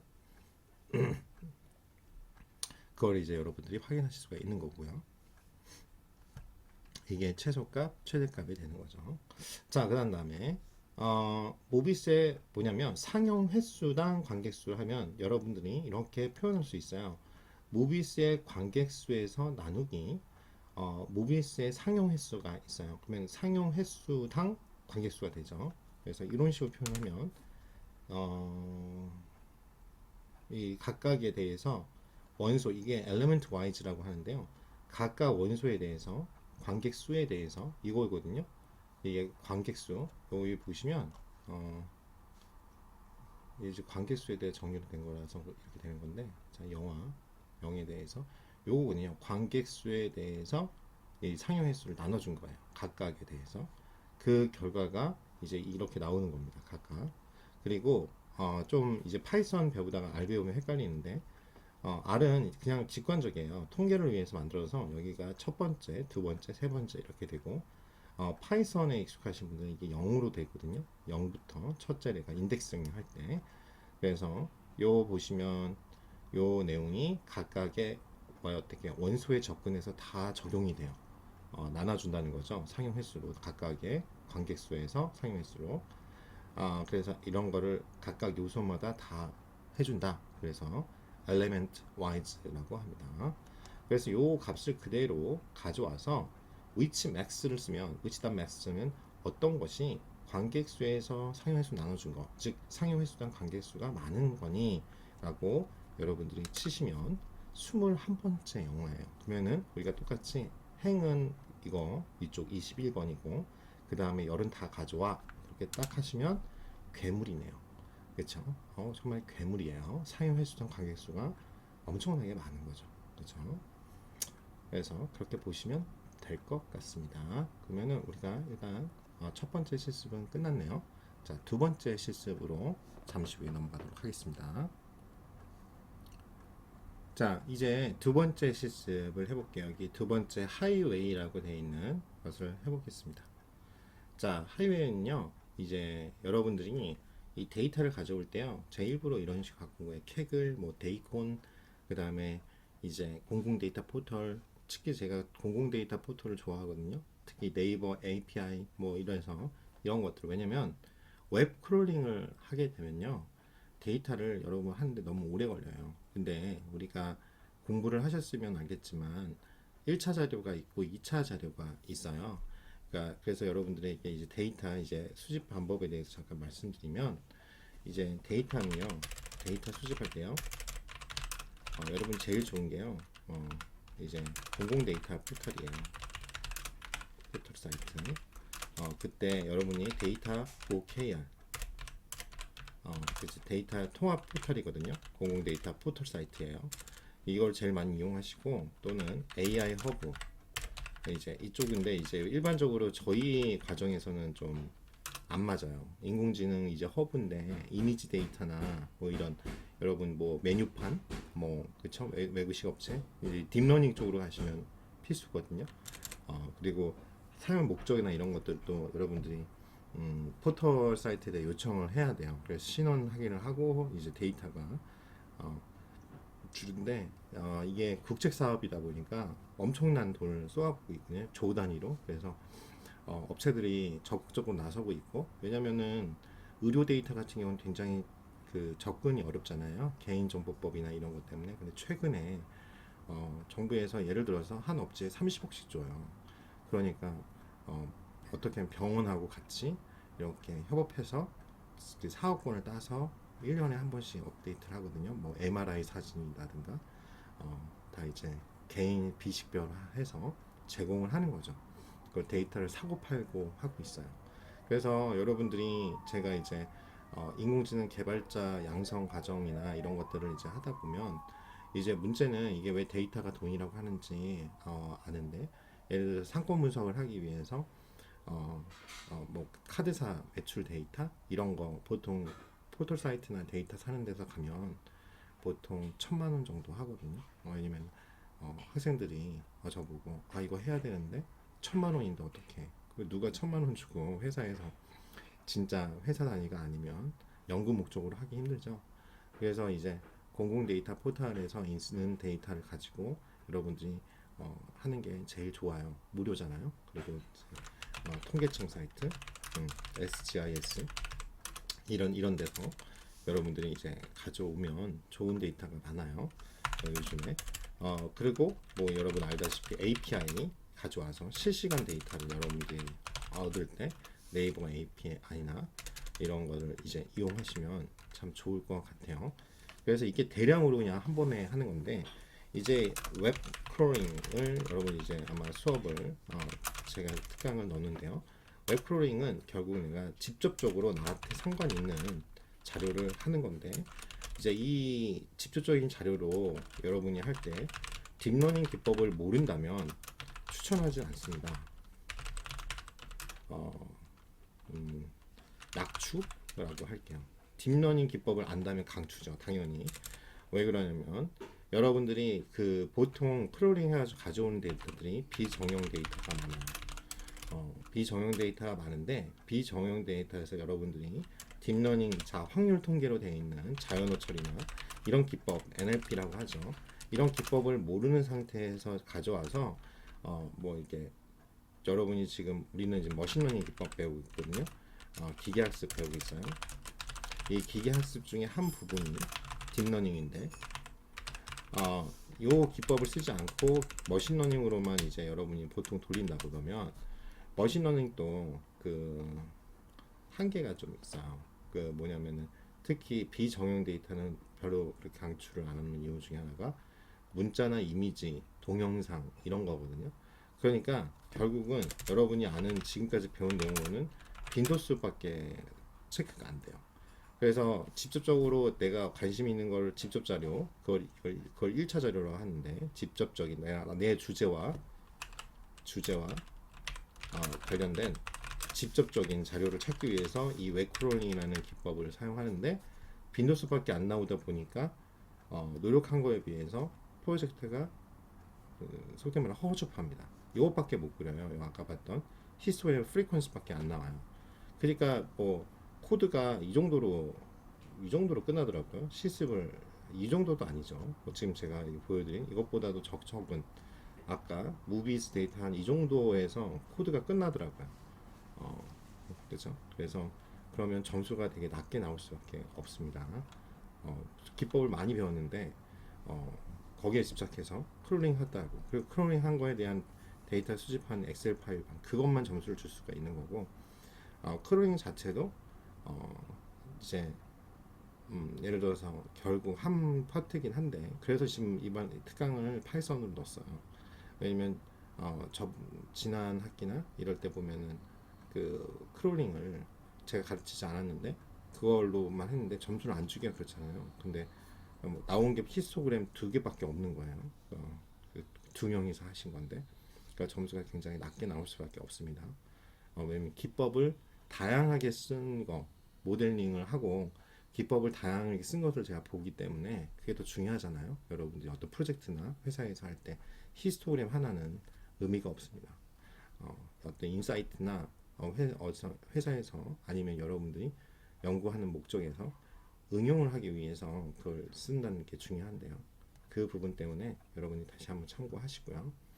이제 우리가 그래서 공공 데이터 포털인 고속도로 데이터 이제 이게 한국도로공사죠. EX가 그래서 이쪽 가셔서 데이터 ex.co.kr 그러면 한국도로공사의 고속도로 공공 데이터 포털이에요. 그래서 여기서 여러분이 원하는 자료들 특히 만약 실시간 데이터를 원한다 그러면 오픈 API를 신청하셔가지고 가져와야 되고 이때는 가이드 문서를 잘 보셔가지고 하나씩 하셔야 됩니다. 그래서 뭐냐면 우리가 일단은 제가 여기 보시면 데이터에 여기 하이웨이 1812라는 이제 데이터가 있어요. 그거를 드릴 테니까 일단 보시면 데이터에 하이웨이 1812 CSV 파일 이 파일명 확장자 꼭 기억하시고요. 리드 CSV 파일이고 이 파일을 할 때 혹시 여러분들이 이걸 그냥 통으로 외우시면 좋은데 이 코드를 잘 메모장에 저장해 놨다가 UTF 파일 즉 유니코드 에러가 날 수가 있어요. 한글로 돼 있으면 왜냐면 이게 엑셀 파일 형식으로 지금 저장이 돼 있다 보니까 읽을 때 이 인코딩을 안 하면 이 희한한 문자로 나올 수가 있습니다. 공공 데이터 포털은 더 그래요. CSV 파일로 돼 있는데 여러분 엑셀로 열시면 희한한 문자로 돼 있어요. 그래서 변환을 해주셔야 돼서 파일 인코딩을 UTF 파일로 하셔야 됩니다. 그래서 하이웨이에 집어넣고요. 변수에 집어넣고 그러면 이제 하이웨이로 집어넣고요. 그러면 여기에 하이웨이라고 5개의 변수에 58만 5,064개의 관측치가 지금 저장돼 있어요. 그러니까 내용이 많으니까 여러분이 뷰 일단은 하이웨이 하면 지금 이런 식으로 집계 일자별 쭉 볼 수 있습니다. 내용이 많죠. 이렇게 보시면 영업소, 입구, 출구, 통행량, 집계 시간 이렇게 지금 되어 있는 데이터입니다. 그래서 요거 헤드를 하면은 이제 6개만 나오죠. 그래서 그리고 이렇게 볼 수도 있지만 이제 데이터 타입을 알아야 되니까 사실은 str 하고요. 항상 str 하셔야 돼요. 원래는요. 하이웨이를 해야 됩니다.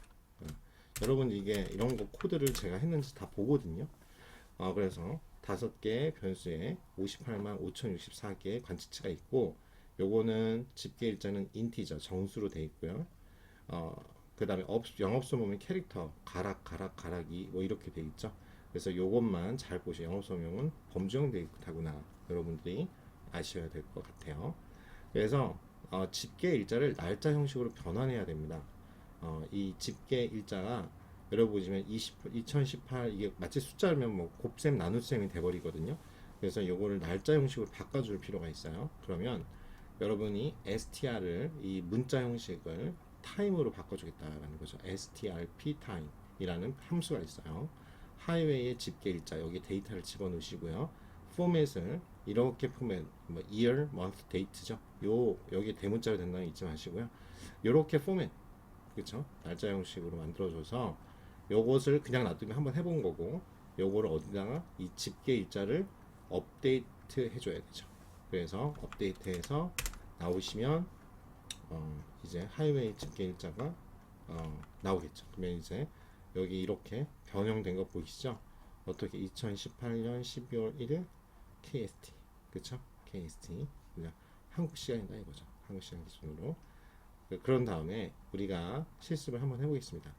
요 각각의 이 변수 이름을 알아봐야 그리고 관측지 샘플을 확인해봐라 이렇게 돼 있어요. 네임 하면 우리가 이미 알고 있지만 이 하이웨이 보시면 집계일자, 집계시간, 영업소, 통행량, 요일같이 이러한 컬럼 네임을 우리가 얻을 수가 있습니다. 그 다음에 첫 번째 한번 어떻게 생겼나 이렇게 볼 수 있죠.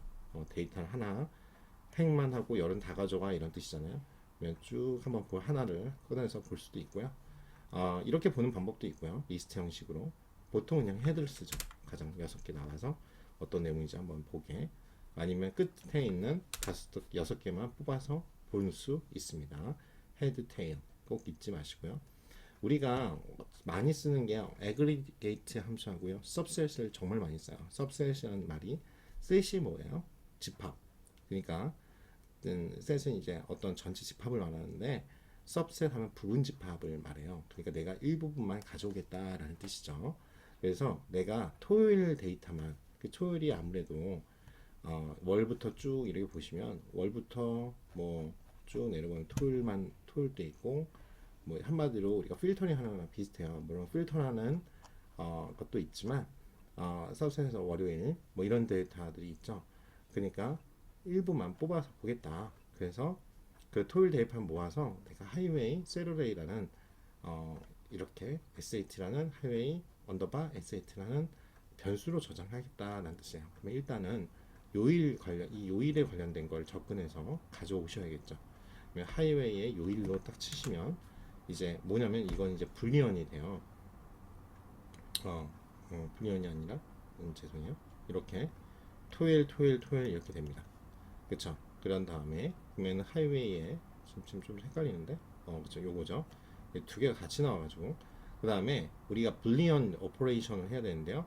뭐냐면 이 요일 중에서 토요일에 있는 것은 이걸 치시면 무슨 뜻이냐면 토요일이 있는 거 불리언으로 true false를 반환해요. 이거 조건 함수라고 합니다. 그러면 토요일에 돼야 되는 건 true 이렇게 될 거예요. 그쵸? 토요일인 거, 요일이 토요일인 것은 그쵸? 그래서 요것만 내가 뽑겠다 subset 그렇죠? 이렇게 하셔가지고 그건 뽑겠어요. 그러면은 지금 뽑았죠. 토요일인 것만 뽑아준 겁니다. 부분 집합으로 subset을 써서 하이웨이라는 데이터가 있어요. 이게 데이터고요. 내가 접근하는 데이터고 그 중에 요일이 토요일인 것만 그쵸? 그 요일이 여기서 요일로 접근해서 토요일인 것만 뽑아줘 했으니까 토요일 것만 쫙 뽑아줬어요. 자, 이렇게 이 기법 중요하니까 잘 알아두시고요. 그런 다음에 요걸 그대로 나오면 안 되고 이제 변수에 담아야죠. 그래서 요 하이웨이 세로에 담는 걸 보고 만약 우리가 또 이걸 하고 싶으면 그냥 칠까요?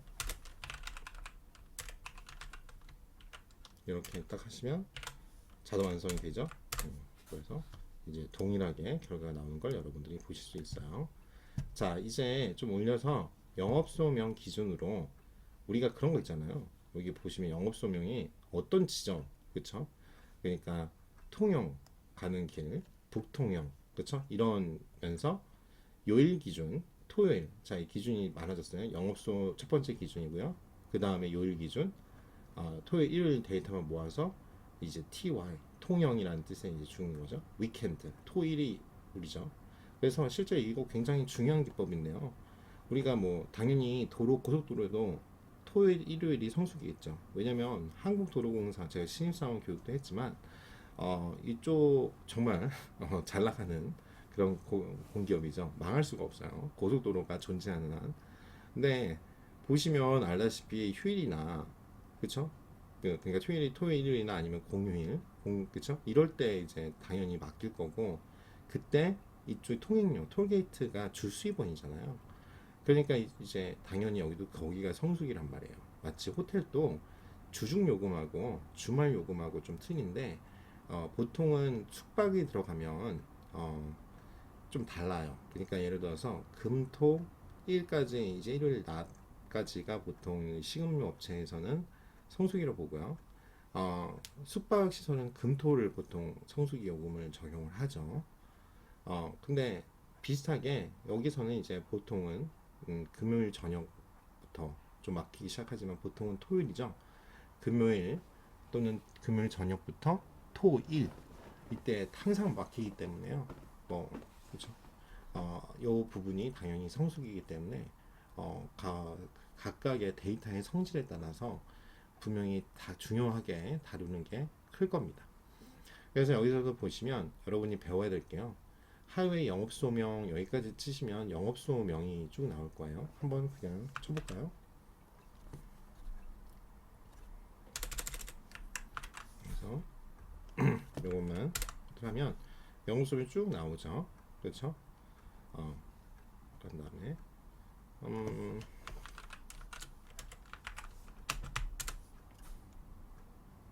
이제 먹기 시작하네요. 자, 그런 다음에 여기 보시면 하이웨이에 그 영업소명 근데 그중 안에 이게 퍼센트 인 이렇게 표현해요. 안에서는 그러니까 뭐냐면 시함수를 써서 통영하고 아까 그 요청이 북통영이라는 이름이 들어가는 그 영업소명이죠. 그것만 이제 뽑고 싶어요. 그럴 때 이렇게 표현해서 치시면 요건 이제 조건문이 돼요. 그럼 보시면 true, false, true, false 이게 그러니까 통영이냐 부통이 아니고 있는 것만 true를 반환합니다.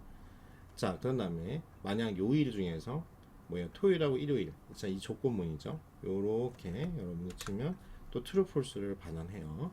자, 그러면 이제 우리가 동시에 만족해야 되니까 뭐 이면서 이거 말 잘 해야 돼요.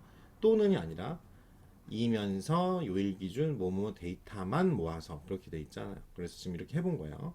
그러면서 요 앞에 통영하고 부통영까지 그리고 하이웨이 요일 중에서 토일만 그리고 엔드 연산자 동시 만족이죠. 요렇게 한번 하면 이제 그 중에 true false만 이제 반환합니다. 자, 이게 다 논리 연산자라고요. 여기까지 논리 연산자를 한 거예요. 자, 그래서 여기 표시를 좀 할게요. 논리 그렇죠? 불리언 불디스라고 오퍼레이션 이렇게 됩니다. 자, 그런 다음에 이제 그 중에 सब셋을 이용해서 이거를 내가 원하는 것만 추출하겠다. 그렇죠? 그러니까 여기는 데이터가 들어가요. 하이웨이라는 데이터 सब셋 함수를 쓰면 영업소인데 영업소명인데 어디에 있어요? 이 C 통영 아까 조건문이죠. 요거는 물론 이렇게 하셔도 무방합니다. 하이웨이에 그쵸? 영업소명에서 in 뭐 그쵸? 요 통영이고 and 하이웨이의 요일 in 토요일하고 일요일인 거 이해되시죠? 그걸 딱 하면 나와요. 그쵸? 이렇게 그쵸? 근데 생략이 좀 가능해서 제가 생략을 하긴 했었거든요. 그래서 아무튼 이렇게 सब셋 함수로 여러분들이 주일 수가 있어요. 그리고 사실은 이 방법도 있는데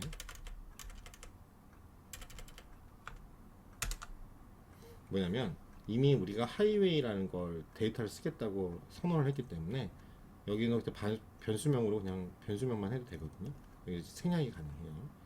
그래서 영업소면 in C 이렇게 하셔도 되고 하이웨이에서 그냥 처음에 원래 원칙대로 다 쓰셔도 됩니다.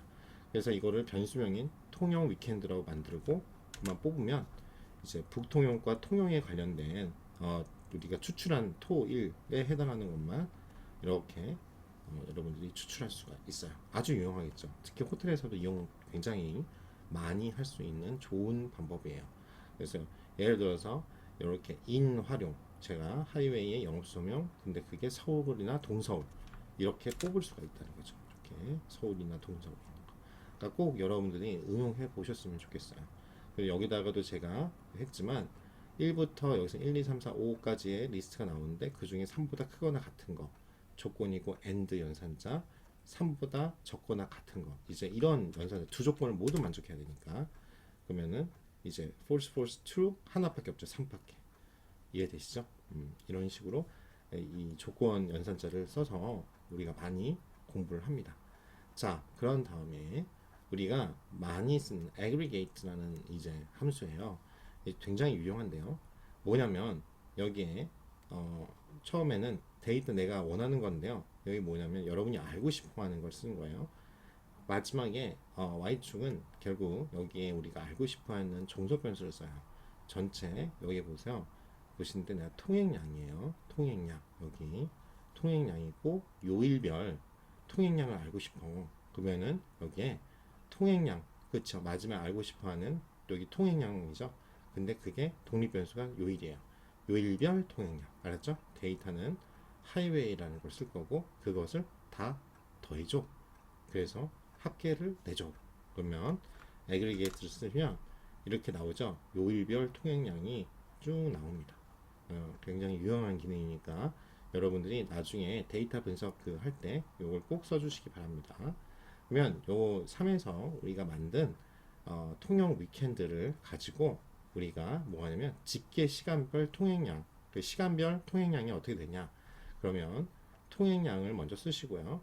물결 표시 항상 뭐 회계 분석도 그렇지만 이렇게 이쪽에서는 먼저 알고 싶어하는 결과를 먼저 쓰고 물결 표시고 독립 변수 막 여러 다 하면은 이거를 점으로 쓰시면 되는 거고 독립 변수 다 쓴다 그러면 통행량이고 집계 시간별 통행량 데이터는 TY 위켄드 통영의 주말 그쵸? 그 다음에 그걸 sum 다 더해줘. 그러면은 여러분들이 그 시간대별 그쵸? 이 시간대별 24시간이니까 0시부터죠. 그 통행량 시간이 쭉 추출이 되는 걸 알 수 있어요. 그쵸? 자, 세 번째 실습을 진행해 보도록 할게요. 여러분들에게는 인슈런스 실습용이라는 파일을 갔을 거고요. 인슈런스를 여시면 미리 말씀드리지만 여기 요 그 최미리라는 분이 2월 28일 날 하셨나봐요. 인슈런스라고 여기를 가시면 지금 미리 갔다는데 여기 여기에 다운로드를 직접 하시면 되겠습니다. 그래서 이 사이트를 가셔가지고 다운을 받아 보시고요. 그래서 이제 실습을 할 건데요. 뭐냐면 여러분들이 다운을 받으시면요. 아카이브라는 저는 이번 휴지통에 좀 버렸는데 이런 파일이 그렇죠? 그냥 한번 해볼게요. 이렇게 다운로드를 딱 받으시면 이렇게 아카이브라는 zip 파일로 나와요. 그래서 요거를 압축을 폴더를 여시고 그러면 아마 다운로드에 여러분 가시겠죠? 이거를 컨트롤 X 해서 여러분들이 데이터에다가 드시고 열어서 푸시면 인슈런스라고 CS 파일이 나와요. 그러면 이렇게 인슈런스 푸시면 돼요. 데이터 폴더 안에 여러분 푸시고요. 그러면 이제 여기 데이터에 인슈런스가 있고 그 다음에 여기에 인슈런스가 있겠죠. 그래서 여러분 지금 세션 가셔서 내 셋 워킹 디렉토리가 맞게 돼 있는지 지금 여러분이 하고자 하는 거기에 잘 있는지 확인해 보시고요. 그런 다음에 여러분이 read csv를 하셔가지고 데이터에 하시면 인슈런스라는 CSV 파일을 열겠다. 그래서 인슈런스라는 객체, 즉 인슈런스 만드시면 됩니다. 그래서 여시면 에러가 안 뜨면 잘 이제 디렉토리를 잘 찾아가지고 하고 있고요. 우리가 처음에 데이터를 볼 때 두 가지를 반드시 한다고 했죠. str 스트럭처를 보고요. 그래서 여시고 그래서 여기 보시면 변수가 총 7개의 변수로 이루어져 있죠. 여기도 나오지만 1338개의 관측치가 있습니다. 각각의 7개의 변수로 접근할 때 달러 표시한다는 거 잊지 마시고요. 각각 요건 인티저 정수로 되어 있고요. 에이지는, 그다음 섹스는 캐릭터, 메일, 피메일로 되어 있고, BMI 수치, 그렇죠? 그다음에 캐릭터로 되어 있는 걸 좀 잘 보셔야 되는데, 담배를 피냐 안 피냐, 그리고 지역이 어디냐, 이제 이렇게 나와 있어요. 그리고 헤드 값을 찍어 보셔야죠, 항상. 그래서 헤드 값을 보셔서 각각의 5개, 6개가 나오죠. 판다스, 이제 파이썬 판다스는 5개가 나오고, 아래에서는 6개가 나옵니다. 6개의 정보가 나와요. 전체적으로 보시다 뷰로 이제 하시면 전체적인 데이터 프레임 형식으로 보여집니다. 자, 이 상황에서 우리가 서머리를 하시면 이제 기초 통계량이 나오죠. 그래서 여기 보시면 뭐 빅 5라고 하는 미니멈 퍼스트 쿼타일, 그다음 메디안이 50%고요. 서드 쿼타일 25%, 75%, 그다음에 맥스 값 이렇게 나와요. 그다음에 이제 보시면 클래스가 캐릭터다 보니까 그냥 섹스라고 하고 요약 통계는 안 나옵니다. 그죠? 범죄형 데이터는 수치가 아니기 때문에 빈도밖에 못하죠. 우리가 히스토그램이나 이런 걸 그리면 그렇게 보시고 나머지 수치 데이터들은 잘 요약 통계량이 나오는 걸 확인하실 수가 있어요. 다음에 그래서 수치형 데이터는 히스토그램을 그리고 범죄형은 테이블로 이제 나타내겠죠. 제가 아까 설명을 좀 잘못했는데 범죄형 데이터는 히스토그램은 안 나오죠. 테이블로만 나타낼 수 있어요. 그래서 인슈런스에 우리가 에이지라는 거는 이제 데이터가 뭐로 구성되어 있어요? str 하면 인티저 정수형으로 구성되니까 수치형 데이터로 히스토그램이 그려지죠. 이렇게. 그래서 여기 프리퀀시가 나오고요. 그 다음에 테이블 범주형, 인슈런스의 리전이 어떤 거냐, 범주형으로 나타내면 이렇게 테이블이 나오죠. North East, North West, North South East, South West 각각 분포 몇 개의 빈도수가 나옵니다. 테이블 형태로. 자, 그래서 요렇게 나중에 여러분들이 구분해가지고 표현해 주셔야 되고요. 그 다음에 우리가 산전도를 한번 그려볼 거예요. 인슈런스의 BMI 수치하고 charges 비용하고, 인슈런스 그러니까 그 보험이잖아요. 보험금하고 BMI 수치 그거랑 이제 포인트 캐릭터죠. 그러니까 이제 우리가 하나 점 찍는데 산전도의 점의 크기를 좀 크게 보기 위해서 플러스를 그려보면 이런 식의 분포가 돼 있죠. 그러니까 BMI 수치하고 차지하고 조금 관련이 있는데 좀 뭉쳐 있죠. 자, 그래서 코릴레이션을 한번 볼게요. 상관계수를 보려면 변수 두 개를 집어넣으면 되죠. 그랬더니 많이는 영향이 없고 한 19%, 그러니까 그래도 19.8이니까 20% 정도의 상관이 있다. 이렇게 여러분들이 있는 거죠.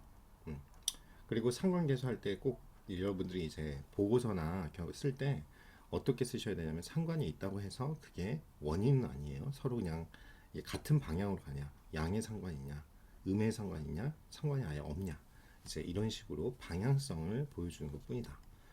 그렇게 꼭 생각하시고요. 이제 우리가 그래서 박스 플러스 한번 그려볼 것 같은데, 그 조건이 주어졌죠.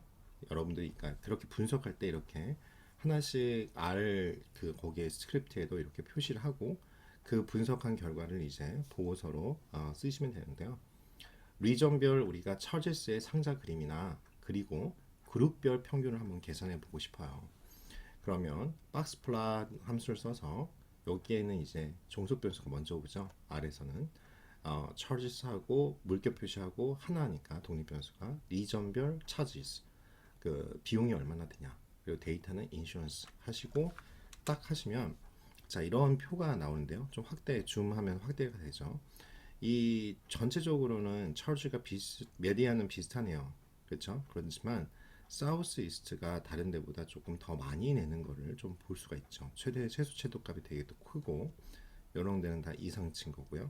메디안은 50%는 비슷한데 사우스 이스트가 조금 크다, 이렇게 타치오프도 높다, 이렇게 볼 수가 있네요. 그 다음에 이 aggregate라고 하는 함수를 우리가 다시 한번 쓸 건데요. 이 똑같이 지역별 차지가 데이터 인슈어의 평균값을 한번 보고 싶어요. 이렇게 컴마하고 평균을 넣으면 옵션이 되는 거죠. 그러면 이 평균치가 나와요. 그 리전별. 그러면 확실히 좀 차이가 아까 평균가가 큰 거를 사우스 이스트가 평균가가 이제 크다는 걸 알 수 있어요. 그래서 여기서 보면 사우스 이스트가 전반적으로 총금액이 높다. 여러분들이 이렇게 결과를 그냥 팩트에 근거해서 나온 결과에 대해서 이제 하고 나중에 이거에 대해서 인사이트를 얻어서 어떻게 액션 플랜을 정하는 뭐 어떻게 할 필요가 있다. 현실에 적용할 때 이렇게 쓰시면 되겠죠. 그래서 우리가 LM 쓰면 리니어죠. 이게 이제 회귀 분석을 할 건데요. LM 함수를 써서 여기 종속 변수는 charges고요. 즉 우리가 알고 싶은 건 비용이에요. 비용이 왜 인슈런스 보험금이 얼마나 차이가 있느냐. 그리고 독립 변수는 점 찍으면 다 쓰겠다. 데이터나 인슈런스고요. 그거에 대해서 인슈런스에 대한 LM 함수를 만들었으니까 이렇게 LM 인슈런스를 넣고 이제 서머리를 딱 하면 스트링 컨테스트 잠깐만요. 넣고요. 서머리 LMS.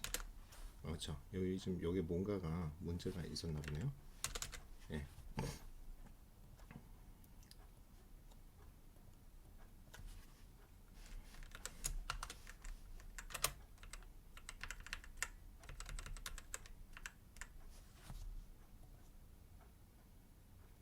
토큰 문제가 있나 본데요.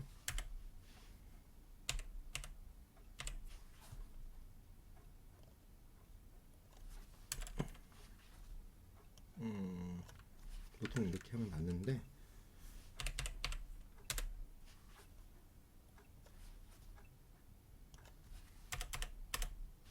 네, 좀 해결이 됐을 것 같아요. 네, 자 하고요. 자, 그래서 서머리를 해 보시면 여기 보시면 요거 서머리가 중요하죠. LM 함수에 이제 포뮬러를 뭘 요청했냐.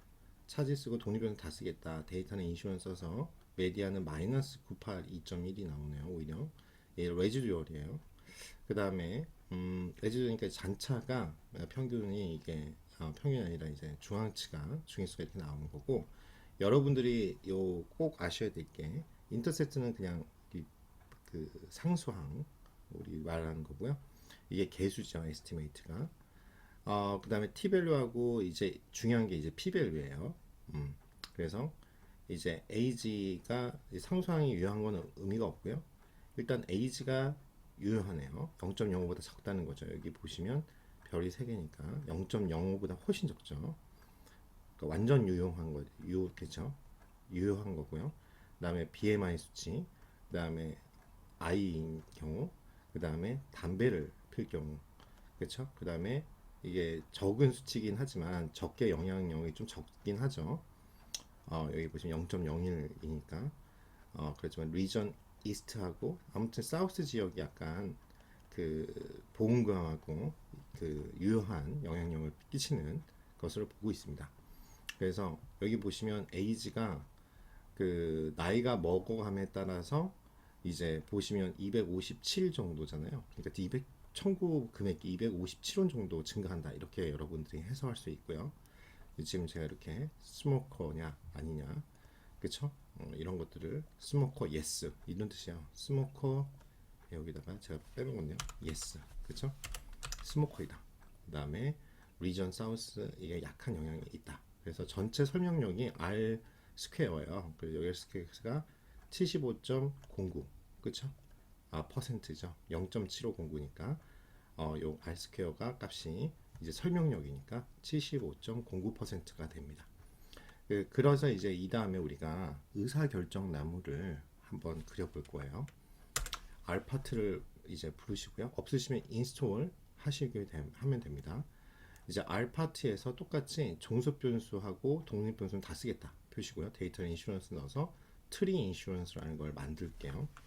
그리고 트리 인슈런스를 보면 지금 이제 루트부터 하나씩 하고 유효한 것들을 이렇게 표현을 해줘요. 그러니까 BMI 수치하고 에이지하고 관련이 좀 있나 봐요. 자, 이게 한 번에 보고 싶으니까 그림으로 봐야 이게 오히려 의사결정 나무는 잘 나오잖아요. 알파트에 플러스를 불러서 그려보겠습니다. 요거를 트리 인슈런스를 여기다 그려보면, 자 이거를 해석하는 게 여러분 중요한데요. 보시면요, 자 전체 100%에서 이게 노드, 그 루트 노드죠. 스모커가 노라고 했을 때 예스, 그죠? 스모커다. 스모커 노 맞다. 스모커가 예스일 때 보험금 청구가 더 많죠. 80%, 20% 이렇게 되는 걸 볼 수 있어요. 전체는. 그리고 에이지가 43살보다 적을 때, 그렇죠? 그렇게 보고 여기는 BM 그 다음 기준이 BMI 수준인데 BMI가 30 미만일 때 10%, 11% 이제 이런 식으로 여러분들이 해석을 할 수가 있겠죠. 자, 그래서 요렇게까지가 캐글 데이터를 한번 분석을 해본 겁니다. 그러니까